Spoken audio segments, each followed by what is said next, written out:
Bonjour à vous tous. De nouveau, donc, nous allons parler cette fois médicaments du futur, plateforme scientifique, pour rêver un peu des médicaments qui vont arriver d'ici 2030 pour nous aider à soigner les maladies qu'on ne sait pas encore très très bien soigner ou qu'on ne sait pas du tout soigner. Donc, pour nous accompagner et nous éclairer et nous informer au mieux sur ces sujets, j'accueille Savita Bernal, qui est Chief Business Officer chez MaaT Pharma. MaaT Pharma, c'est la biotech française qui est une pionnière en matière de microbiote. Et le microbiote, c'est la culture de bactéries et de virus qui vivent chez vous comme dans un hôtel, qui sont bien et qui peuvent vous faire du bien aussi, qui peuvent vous aider à digérer, entraîner votre système immunitaire. Ce sont tous nos gentils microbes qu'on aime bien et qui vivent en équilibre avec nous. Voilà. Je continue. Fabrice André, vous êtes directeur de la recherche chez Gustave Roussy. Gustave Roussy, qui est un hôpital très, très, très connu pour l'excellence de sa recherche en oncologie. Bienvenue. Merci d'être venu. Nous accueillons ensuite Cédric Moreau, qui est chez Sofinnova Partners, qui s'occupe donc d'investissement en biotech et de sentir et de soutenir surtout les biotechnologies qui sont les plus intéressantes et les startups et les jeunes entreprises qui peuvent faire de très très jolis traitements dans pas très longtemps. Vous allez nous expliquer, Cédric, qu'il y en a qui arrivent sur le marché.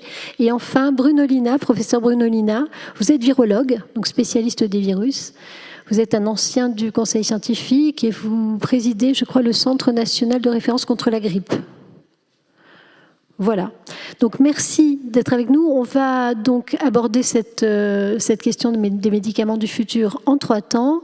D'abord, je vais demander à nos invités quelles sont les plateformes qui font rêver à 20-30 ans. D'ici 20-30 ans, qu'est-ce qu'on peut espérer voir apparaître sur quelle plateforme technologique? Ensuite, nous parlerons des médicaments qui vont bientôt arriver sur le marché.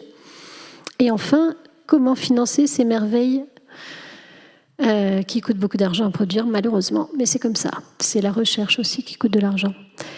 Voilà. Alors, pour commencer, les plateformes du futur, les plateformes à venir, j'ai envie de me demander déjà à vous, Fabrice André, quelles sont les plateformes qui vous font, que vous imaginez voir se développer au mieux depuis Gustave Roussy?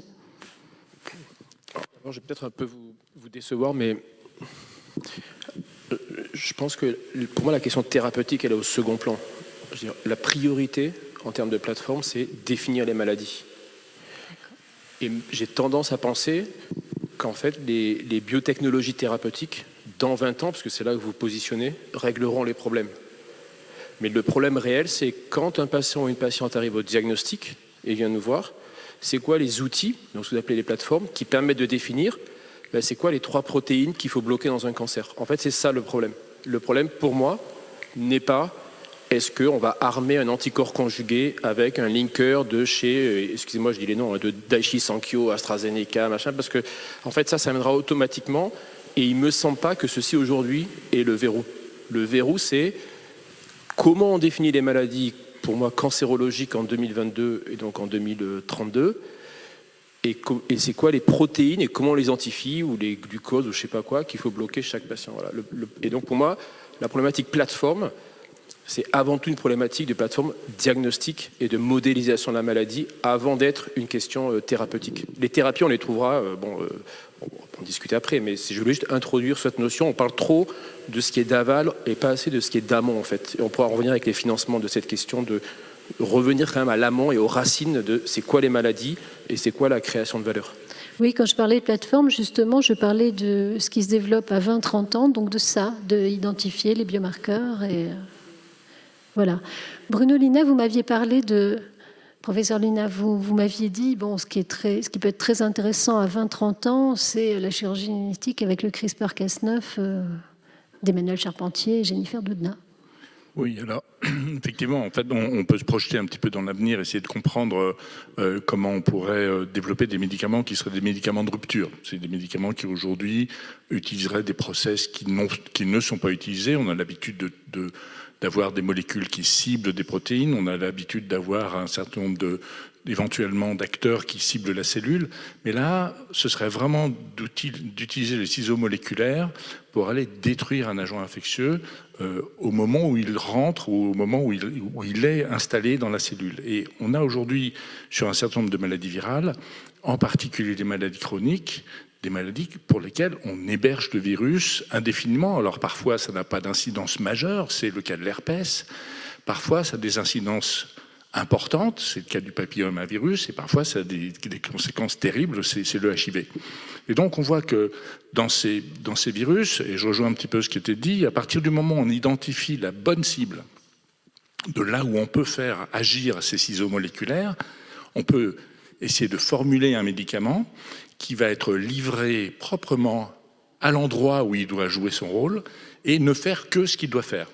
Mais tout l'enjeu aujourd'hui, c'est qu'avec CRISPR-Cas9, on ne sait pas tout à fait faire ça encore. On sait imaginer le concept, mais par contre, on a toujours en tête la possibilité d'avoir ce qu'on appelle le off-target, c'est-à-dire l'activité de ce ciseau moléculaire qui se fait ailleurs que là où c'est prévu. Et donc, ça peut avoir des conséquences sur la cellule infectée. Mais tout ceci, on imagine bien qu'à partir du moment où on arrivera à monter la technologie pour maîtriser complètement ces ciseaux moléculaires et la livraison de ces ciseaux moléculaires dans les endroits ciblés, pour les pathologies chroniques, ça peut révolutionner parce qu'on pourra effectivement guérir définitivement, éliminer l'agent infectieux qui aujourd'hui persiste dans l'organisme. D'accord. Donc là, on est en fait dans une médecine qui, en affinant sa connaissance de la manière dont fonctionnent les maladies et les virus sur nous-mêmes, nous permettront d'avoir des actions beaucoup plus ciblées et plus fines sur ces maladies et sur ces agents pathogènes. Et justement, la connaissance de l'être humain, c'est aussi la connaissance donc de tous ces microbes que nous hébergeons et qui nous font pas mal la plupart du temps, donc qui représentent le microbiote. Qui nous sont même très utiles la plupart du temps. Effectivement, je vais pouvoir peut-être rebondir sur ce qui vient d'être dit. Au-delà, effectivement, de la compréhension de la maladie, de l'usage peut-être plus pointu de certains outils qui sont en train d'être développés, nous, chez MaaT Pharma, ce qu'on développe, c'est des microbiothérapies, c'est-à-dire des thérapies qui agissent et qui utilisent le microbiote. Le microbiote, c'est quoi? C'est effectivement tous ces microbes qui vivent en symbiose avec l'être humain. Pour aller traiter des maladies ou améliorer des traitements. Et effectivement, on est humain, mais on est aussi microbien. C'est une phrase qu'utilise assez fréquemment le professeur Joël Doré, qui est un de nos cofondateurs. On a 20 000 gènes humains, on a 600 000 gènes rien que dans notre microbiote intestinal. Et il y a une interaction très forte entre ces cellules et nos cellules à nous, que ce soit effectivement dans le cadre du métabolisme, comme vous le citiez tout à l'heure, mais aussi dans le cadre de l'immunité. C'est ce qui nous intéresse à MaaT Pharma. On est vraiment intéressé par l'interaction microbiote-système immunitaire et comment exploiter cette interaction, exploiter toutes ces fonctionnalités, en particulier pour traiter des patients très sévères en oncologie, dans ce qui nous concerne. Mais ce qu'on constate depuis maintenant une vingtaine d'années, et Gustave Roussy est très impliqué dans ce genre de recherche également, c'est que le microbiote a un impact dans énormément d'indications d'intérêt. L'oncologie, le métabolisme, les maladies immunitaires et même aujourd'hui le système nerveux central. Toutes ces options-là sont ouvertes et nous, on aimerait voir se développer ce qu'on appelle une médecine holistique qui prenne à la fois en compte notre côté humain et notre côté microbien. Merci. Et vous, Cédric, chez Sofinnova, quelles sont les plateformes qui vous semblent prometteuse à 20-30 ans, là, d'ici 2050, allez. 20-30 ans. Alors, on a des fonds de 10 ans en général, donc on essaie de se positionner un peu plus... Une grosse boule de cristal. Oui. Non, mais nous, ce qu'on essaie de faire en tant que fonds de capital risque, c'est vraiment de partir d'un besoin, pour venir un petit peu ce qui a été dit, comprendre la physiopathologie de la maladie, comprendre la biologie, puis de là, essayer de matcher la meilleure technologie, la meilleure plateforme qui peut adresser effectivement notre compréhension de la maladie. Et donc, bon, je crois qu'il y a beaucoup de choses qui ont été dites aujourd'hui. Vous ne serez pas surpris de savoir qu'on investit dans des domaines des bispécifiques, par exemple, qui sont aujourd'hui, effectivement, après des années, voire des décennies, puisque je crois que les premiers travaux de bispécifiques datent des années 70. Donc, on voit qu'on fait aboutir... C'est quoi les bispécifiques? Donc, c'est la capacité, finalement, à targeter de façon simultanée donc des antigènes tuméraux, et donc on peut combiner et faire un petit peu les combinaisons les plus synergistiques. Donc ça peut être du CD47 avec du CD19, ça peut être d'autres types d'approches qui permettent effectivement d'avoir une action simultanée, ciblée, et donc avec une promesse d'efficacité supplémentaire. Et donc là on est sur vraiment des projets qui sont de plus en plus matures et qui commencent à délivrer des datas extrêmement intéressantes. Donc on est positionné sur ce domaine-là, on est positionné sur les thérapies cellulaires. Oui. Je crois qu'on a parlé des CAR-T, on est plus particulièrement intéressé par les approches un petit peu off-the-shelf et allogéniques. Donc alors, avec les CAR-T, c'est une façon de doper un peu notre système immunitaire. Voilà, absolument. C'est donc on va dire de leverager, de capitaliser sur nos cellules immunitaires, que ce soit les lymphocytes T ou les cellules tueuses naturelles qu'on a, les NK. Et donc là-dessus, nous on croit beaucoup à ce type de développement on a parlé aussi des enjeux de coût, et donc des approches dites allogéniques qui permettent d'avoir des coûts de revient on va dire tout à fait acceptable pour l'industrie, et puis également dans ce cas précis de manager un petit peu mieux les aspects d'effets secondaires. Et puis bien sûr la thérapie génique, ça a été évoqué. Et là, ce qui est intéressant, c'est que on parle beaucoup d'oncologie ou autre, je pense qu'on pourra y revenir, mais là on peut adresser des domaines comme l'hémophilie, comme les problèmes de la rétine ou ophtalmologie. Et vous me disiez avec des meilleurs vecteurs, c'est-à-dire qu'on a besoin de mettre moins de produits dans les premières thérapies géniques pour que ça soit efficace. Alors là, il y a des approches effectivement, puisqu'on était parti donc pour transporter le matériel génétique sur des approches dites AAV qui fonctionnent, mais pour lesquelles il y a des limitations. Et donc, ce qui est très intéressant, c'est de voir que petit à petit, on améliore les rendements, on améliore la capacité effectivement à délivrer ce matériel génétique dans des meilleures conditions, voilà, avec meilleure transduction. Et ça amène effectivement à des résultats meilleurs, avec aussi les enjeux de production, puisque pour toutes ces nouvelles approches, on parle beaucoup de qualité d'essais cliniques, de data, mais il faut aussi bien prendre en compte les enjeux de production qui sont absolument capitaux. Dont on parlera dans le deuxième temps. Bon, peut-être rapidement, est-ce que d'ici 10 ans, puisqu'on avait commencé sur 2030, vous pouvez nous faire 2 annonces?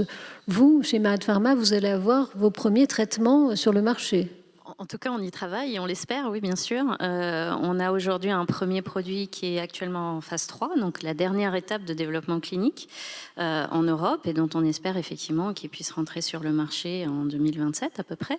On a un deuxième produit qui devrait également rentrer en phase terminale assez rapidement. Pour des maladies inflammatoires intestinales. Alors, pour des maladies en oncologie, donc le premier, c'est la maladie du greffon contre l'hôte, qui est en fait une complication très sévère chez des patients qui ont des tumeurs liquides, donc une leucémie par exemple, et qui vont recevoir une greffe de cellules souches en tant que traitement curatif. Malheureusement, la greffe de cellules souches, ça peut déclarer des complications assez importantes, et en particulier cette maladie du greffon contre l'hôte, où en fait la greffe va attaquer l'hôte. Une des raisons qui a été postulée pour cette attaque, c'est effectivement le fait que chez ces patients leucémiques, les traitements qui préparent à la greffe de cellules souches, en particulier des chimiothérapies très intensives, des antibiothérapies très intensives, vont venir détruire littéralement le microbiote intestinal. Or, comme on le disait tout à l'heure, ce microbiote intestinal interagit avec les cellules immunitaires, Et en son absence, les cellules immunitaires vont avoir une plus grande propension à attaquer l'hôte. Donc la capacité à restaurer ce microbiote va venir potentiellement améliorer l'état des patients, soit dans une version curative, et c'est vraiment ce qu'on essaye de faire avec notre premier produit MAD13, soit effectivement dans une approche plus adjonctive et de prophylaxie, où on va venir accompagner le traitement par les cellules souches pour éviter les complications, qu'il s'agisse de la maladie du greffon contre l'hôte, mais aussi potentiellement des infections. C'est ce qu'on fait avec notre deuxième produit. Maintenant, effectivement, on n'est pas les seuls à développer des produits microbiotes et on espère que les premières thérapies microbiotes seront sur le marché dès l'année prochaine, en fait, dans des indications complètement différentes, des indications infectieuses, et que tout ça va pouvoir se développer dans les années à venir. D'accord. Chez Gustave Roussy, qu'est-ce que vous imaginez d'ici 2030 Malheureusement, beaucoup de choses. Donc, il faut arriver à un peu gérer un peu tout le monde.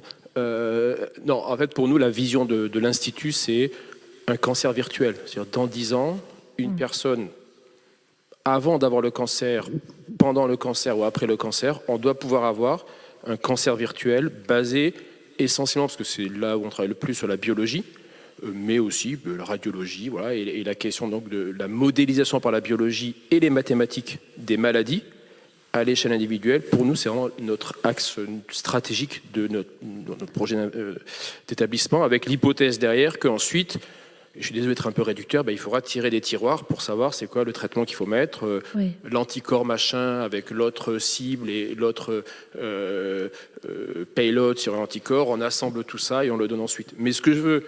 Attendez, juste concrètement, ça veure dire que vous feriez une culture de la tumeur cancéreuse de la personne pour pouvoir essayer les différents médicaments sur la culture plutôt que sur lui ?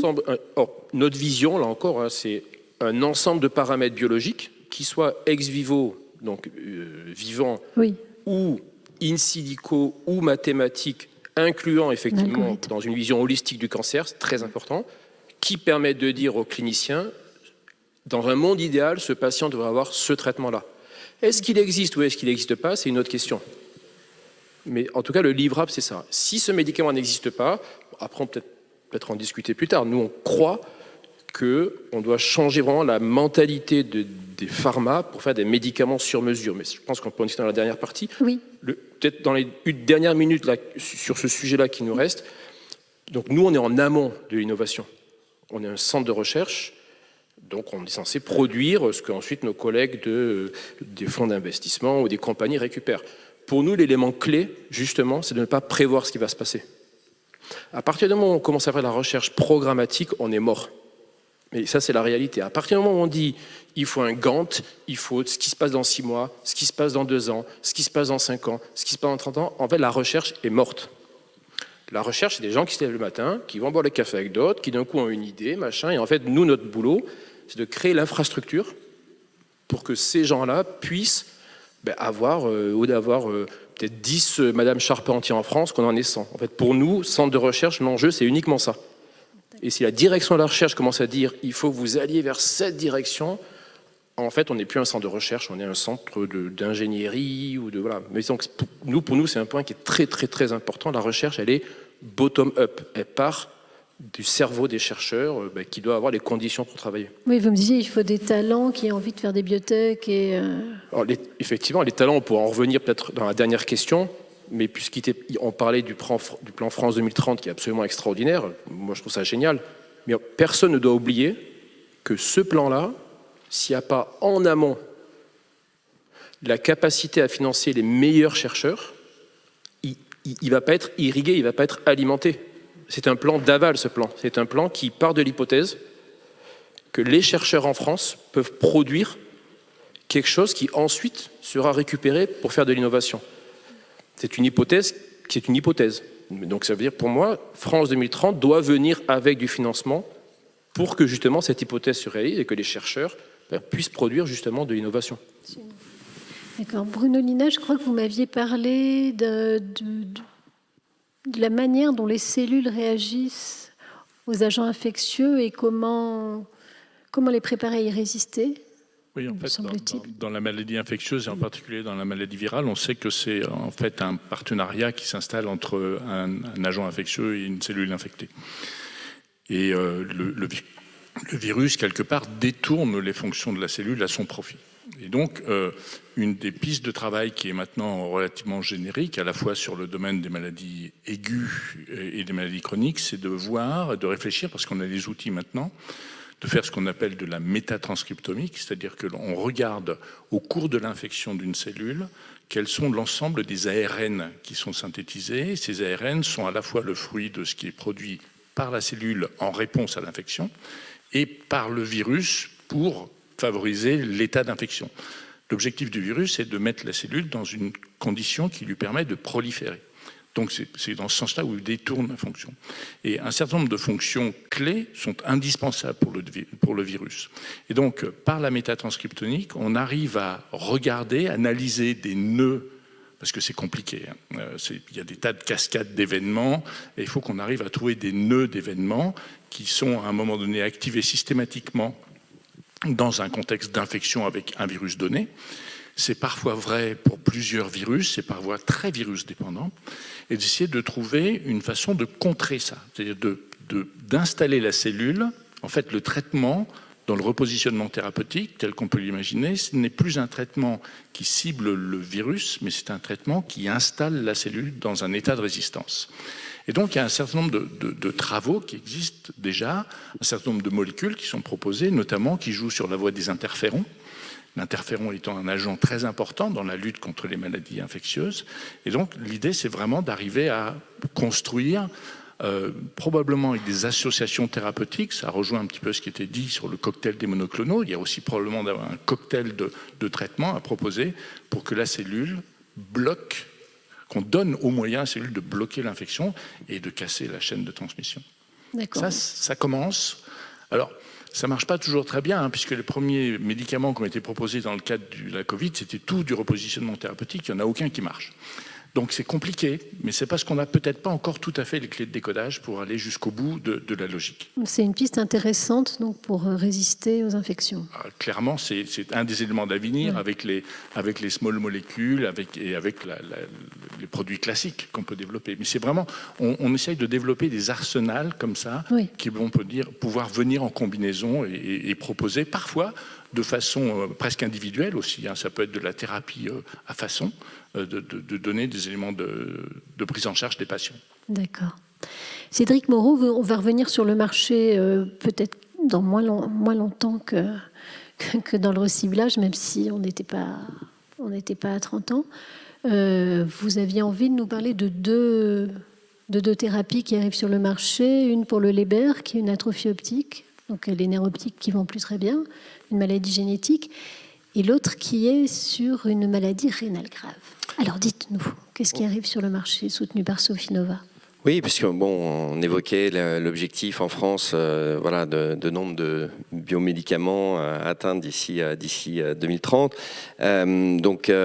Oui, je peux vous parler aujourd'hui de cette société, Gencyte, qui est issue d'une technologie française, donc développée par ici en France et dont on est l'actionnaire principal, donc français. Et donc on est aujourd'hui au stade d'enregistrement pour effectivement une maladie qui est une maladie extrêmement sévère, d'origine génétique, mitochondriale, et qui atteint des patients qui ont 20, 25, 30 ans. Et soudainement, au bout de quelques semaines, voire quelques mois, ils deviennent aveugles des deux yeux. Et donc c'est extrêmement violent pour ces patients-là qui n'avaient absolument rien, aucune solution thérapeutique. Et donc, avec cette approche de thérapie génique AAV, assez classique AAV2, on va aller effectivement corriger, c'est toute la promesse de la thérapie génique, c'est d'aller réparer et donc d'aller modifier effectivement et réparer ce gène ND4 qui est mutant et modifié. Donc on a atteint des résultats assez significatifs avec des données à 5 ans. C'est ça aussi qui est intéressant, ça dure. Promesse d'une intervention, mais pour une durée extrêmement longue, voire voire pour toujours. Et donc là, voilà, on est en train d'interagir avec l'EMA pour potentiellement un produit qui pourrait atteindre le marché en Europe et en France en particulier. 30 ans après les premiers génétons, voilà, on a des thérapies géniques qui arrivent sur le marché et qui fonctionnent. Donc oui, les plateformes, même si on a l'impression qu'on travaille un peu comme ça, très loin du sol, ça arrive. Ouais. Oui. Et une autre approche qui me sûr. paraît intéressante et exemple, c'est qu'on parle beaucoup d'innovation, de nouvelles plateformes, de nouvelles cibles, etc. Donc on a une société en portefeuille qui s'appelle Caliditas, qui est une société suédoise et qui adresse effectivement la maladie de Berger. Donc c'est vraiment une accumulation d'immunoglobine A au niveau rénal qui va créer une inflammation et qui, dans les stades assez sévères et graves, vont être amenés effectivement à de l'insuffisance rénale et voire amener ces patients à de la transplantation. Donc jusque-là, ils étaient traités avec des antihypertenseurs. C'est pas forcément intuitif, mais qui ont des effets assez protecteurs au niveau rénaux et qui ou alors étaient traités par des corticostéroïdes. Et cette société en fait suédoise, elle vient juste apporter une meilleure formulation, libération d'un corticostéroïde très, très connu, qui est le budesonide, et donc a délivré des résultats assez spectaculaires, a obtenu son autorisation de mise sur le marché aux États-Unis cette année, et donc ça y est disponible pour les patients, et l'Europe va suivre l'année prochaine. D'accord, donc, un médicament qui sera plus efficace. Alors, médicament plus efficace, bien toléré pour une maladie orpheline, donc voilà, qui est disponible aujourd'hui une fois de plus aux US, l'année prochaine en Europe. Et donc c'est aussi intéressant de voir que l'innovation, elle peut être aussi sous différents aspects. Là, c'est pas en tant que tel le principe actif, mais c'est d'avoir trouvé la bonne technologie de reformulation, de libération prolongée dans une indication et un besoin thérapeutique qui était clairement identifié depuis quelques années et lors du développement de ce produit-là. Voilà, donc pas mal d'espoir, et ça c'est plus que des espoirs, c'est du concret, c'est du réel, et c'est beaucoup de bénéfices pour les patients. Merci. Alors, maintenant on va parler comment financer. On l'entend dire depuis ce matin, les innovations, les médicaments innovants, ça coûte cher à développer, mais vous disiez il n'y a pas seulement le développement, il y a aussi, Fabrice André, il y a aussi la recherche, je crois. Donc oui, comment est-ce qu'on va financer ces innovations thérapeutiques ? Je rappelle que donc là, on vient d'avoir le record de prix de médicaments avec le Skysona de Bluebird, de l'américain Bluebird, donc qui, avec une seule injection, va traiter une maladie génétique rare qui, je crois, touche les enfants, mais qui coûte 3 millions de dollars l'injection. Donc, bon, toutes les thérapies géniques ne sont pas aussi chères, mais forcément, ça pose aussi des questions. Et puis surtout, Fabrice André, vous me disiez, maintenant, la pharmacie on va faire des médicaments différemment pour beaucoup moins de patients, donc il va falloir se poser des questions de comment est-ce qu'on évalue le prix des médicaments, comment est-ce qu'on les autorise, etc. Je vais bien commencer avec vous, de Gustave Roussy. Bon, d'abord, là encore, Gustave Roussy, on est en amont de la chaîne. Enfin, en amont et tout en bas, puisqu'on est aussi, en l'occurrence, utilisateur. Donc, notre vision sur la question, en fait, peut-être en 4 points. Premièrement, et je suis désolé de dire ça et d'être un peu négatif, mais ne pas sous-estimer l'argent qu'on perd, parce que nos processus sont archaïques. C'est énormément d'argent. C'est-à-dire que j'ai entendu récemment le prix d'une étude randomisée dans le cancer du sein, plus de 300 millions de dollars l'étude, alors qu'il y a des outils actuellement beaucoup plus simples pour évaluer l'efficacité des médicaments. Donc, le niveau de preuve requis pour juger de l'efficacité d'un médicament, en soi, est un problème. Et autour, maintenant, on amoncelle un ensemble de choses qui font perdre beaucoup d'argent et d'efficience et d'efficacité dans le système. La RGPD, un ensemble de processus qui coûtent énormément d'argent. Donc, première chose, c'est optimisation des coûts de développement, qui est quand même quelque chose qui n'est pas trop abordé. On s'intéresse plutôt à combien coûte le médicament que combien il a coûté pour le développer. Donc ça, c'est un truc qui est important. Le deuxième élément, et la discussion précédemment était très intéressante avant notre table ronde, c'est qu'il ne faut pas oublier que quand un patient est guéri, c'est quand même de la réinjection dans la société, et surtout, que des médicaments très efficaces, ils sont donnés pour une durée qui est beaucoup plus courte. Nous, on voit se développer des médicaments qui sont donnés pendant 8 à 12 semaines dans des maladies où avant, on les donnait pendant 2 ans. En fait, c'est une économie. Et là encore, la discussion présente était très intéressante. Il y a le coût du médicament, mais il y a le coût des infrastructures et du personnel qui n'existe plus. Donc si un médicament, parce qu'il est extrêmement efficace, peut en 12 semaines guérir une maladie qui normalement demandait des années pour être traitée et de la mobilisation de personnel, on va complètement changer comment on modélise les coûts du médicament.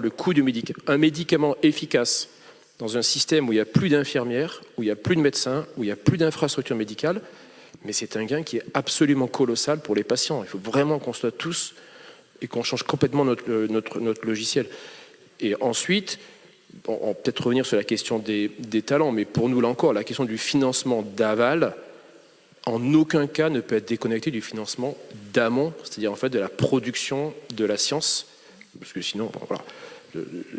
Et le dernier point, qu'on discute assez rarement dans les tables rondes, c'est les inégalités. Alors, on est un tout petit peu protégé en France, c'est pas vrai dans le monde. En fait, en soi, l'inégalité, normalement, doit générer un marché de la réduction des inégalités. Et ça, c'est tout le sujet de l'IA dans le cancer. Comment les dispositifs d'IA vont être remboursés, en partie parce qu'ils réduisent considérablement les inégalités. Alors ça, en soi, c'est un marché en soi, en réalité, cette question. D'accord. Nous allons après, dans une autre table ronde, parler d'intelligence artificielle et de bioinformatique, effectivement. Merci. Bruno Lina, vous me disiez qu'il fallait combiner, peut-être penser à combiner financement public et financement privé pour l'innovation médicale. Oui, alors c'est important d'arriver à combiner les deux parce que ça lève le niveau des moyens que l'on peut mettre en termes de ressources pour faire de l'innovation, en sachant que souvent on a un découplage entre le financement de la recherche d'amont, qui est en général public, et puis la recherche d'aval, qui est celle qui a pour finalité de mettre le produit sur le marché en quelque sorte, c'est-à-dire de transformer la recherche d'amont en recherche d'aval, et puis en produit, avec des processus d'accélération qui sont proposés dans France 2030. Mais découpler l'un de l'autre, c'est exactement ça, c'est pas possible. Enfin, ça devient incohérent. Et donc, il faut qu'il y ait une espèce de porosité qui existe entre les deux systèmes. Et là, on rentre dans quelque chose qui, aujourd'hui, en France, est très mal accepté. C'est très mal accepté que de la recherche, en absence de finalité, soit financée par de l'industrie privée. C'est mal perçu du côté de l'industrie privée, qui ne comprend pas toujours pourquoi il doit payer pour ça. Et puis, de la part d'un certain nombre d'acteurs publics qui considèrent que ça tord le bras de la recherche en pilotant une recherche qui devient finalement une recherche à finalité, puisque l'industriel veut faire de la finalité. Donc il y a peut-être des leviers à trouver là, mais en tout cas, arriver à ce que finalement les partenaires privés donnent des moyens ou alimentent quelque part d'une façon qui n'est pas forcément strictement budgétaire, mais ça peut être des accès à des plateformes, ça peut être des équipements, et permettre d'améliorer la qualité de la recherche fournie, c'est très certainement quelque chose que l'on ne fait pas suffisamment bien en France et qui pourrait, parce qu'il y a les moyens, il y a les cerveaux, il y a tout ce qu'il faut pouvoir le mettre, il y a des écosystèmes qui existent déjà, où vraiment sur certains sujets on peut aller très vite, eh bien il faut qu'on aille un petit peu plus loin que ce qu'on a fait maintenant. Mais c'est vraiment de la rupture aussi, c'est pas de la technologie, c'est de la rupture de mentalité. Savita Bernal, vous dites le microbiote en ce moment, il y a un terreau très fertile et vous êtes dans un moment où on vous ouvre des crédits. Oui, c'est vrai, on a la chance en France de bénéficier d'un écosystème qui est très riche dans le domaine du microbiote, qui vient à la fois effectivement de recherche fondamentale qui a été menée pendant littéralement des dizaines d'années à l'INRAE, à Gustave Roussy, dans d'autres instituts, qui a été accompagné très tôt par du capital risque spécialiste, en l'occurrence Seventure en particulier en France, et qui maintenant devient aussi un sujet de préoccupation pour les pouvoirs publics, et on a eu la chance d'être soutenu à plusieurs reprises par le gouvernement français. La BPI France fait partie aussi de nos actionnaires Donc les Américains disent it takes a village, ça demande un ensemble de personnes et de compétences. Et vraiment, c'est ce qu'on expérimente quand on est une société comme la nôtre. On a besoin d'interagir avec les instituts de recherche et de trouver des financements publics. On a besoin du capital risque et on a besoin à terme d'ouverture sur des marchés tels que les marchés boursiers. Cédric Moreau, en 1 minute, je suis désolée, après on aura l'autre table ronde. Comment financer? Vous parliez le goût du risque, qui n'est pas très français, on est plutôt goût livret A, nous, les Français. Alors nous, en quelques mots, Sofinnova, historiquement et depuis 50 ans, était surtout un acteur du early stage, donc ravi d'incuber des projets innovants qui viennent du milieu académique, par exemple, et puis de les accompagner effectivement en série A et B. Il y a 4 ans, on a fait un diagnostic qu'il y avait un manque aussi de cette capacité à les faire croître et accélérer nos sociétés pour aller faire atteindre le marché. Eu égard aux exemples que j'ai mentionnés. Donc, tout start-up, from start-up to scale-up, en bon français, on va dire. Et donc, c'est vraiment aussi pour ça qu'on a lancé ces initiatives qui visent à lancer des fonds un peu plus importants avec des équipes aussi dédiées et qui ont cette capacité à faire croître les sociétés. Et j'en reviens à ce qui a été dit. Enfin, c'est très important aussi d'avoir une adéquation entre le stade de développement, de maturité de la société et puis les équipes, qu'elles soient au niveau managérial, qu'elles soient au niveau des investisseurs ou qu'elles soient au niveau de la gouvernance et du conseil d'administration. Donc c'est ça aussi qu'on essaye de mettre en place parce que il y a la science, il y a la biologie, puis il y a l'exécution, et ça rejoint tout ce qui a été dit, afin d'exécuter dans un milieu extrêmement compétitif et dans un domaine où, effectivement, on est assez contraint en termes de financement, surtout par rapport à nos concurrents américains. Donc, on s'y attelle, il y a des progrès, et en tout cas, on est ravis de participer à cette marche en avant. Merci beaucoup. Alors, on va continuer à parler d'innovation santé, d'innovation pharma, en mode silico cette fois, donc avec l'intelligence artificielle et notamment Hawking que vous connaissez bien, Fabrice, André, puisque vous travaillez. Donc je vais accueillir. Merci beaucoup. On a parlé des plateformes, des médicaments et donc on va continuer avec l'intelligence artificielle pour la pharma, l'intelligence artificielle pour fabriquer des nouveaux médicaments et pour améliorer le parcours du patient. Voilà, merci à vous. Merci beaucoup de nous avoir fait rêver.